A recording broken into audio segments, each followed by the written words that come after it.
বাবা, আমি তো যাত্রা পালাতে যাচ্ছি, দেখো তো আমার গেট আপটা ঠিক আছে কিনা।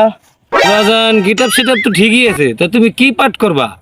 বাবা, আমি তো রাজার পাঠ করব, আমাকে কিছু রাজার পাঠ শিখিয়ে দাও। ডায়লগ শিখবি বাবা? আচ্ছা ঠিক আছে, আমি তোরে ডায়লগ শিখাইতেছি। আমি যা যা কই তুই তাই তাই কর।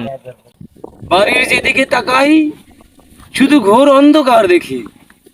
বাড়ির যেদিকে তাকাই শুধু কুর গন্ধ দেখি। ছি ছি বাবা, এগুলো কি করস তুই? ছি ছি বাবা, এগুলা কি কস তুই? আরে তোরে দিলাম রাজার পাঠ আর তুই করস মেথরের পাঠ। আরে তোরে দিলাম রাজার পাঠ আর তুই করিস মেথরের পাঠ। আরে তোরে কইতে কইলাম কি আর তুই কস কি? আরে তোরে কইতে কলাম কি আর তুই কস কি? আরে তুই বিষয়টা বুঝতাছত না। আরে তুই বিষয়টা বুঝতেছত না। আরে মাথাটা গরম হইতে জুতাতে মারবো কিন্তু। আরে মাথাটা নষ্ট হয়ে গেল কিন্তু, জুতা দিয়ে মারবো কিন্তু। আরে তুই বাপরে জুতাতে পারবি নিতে চাস? বান্দির বাচ্চা তুই খারাপ।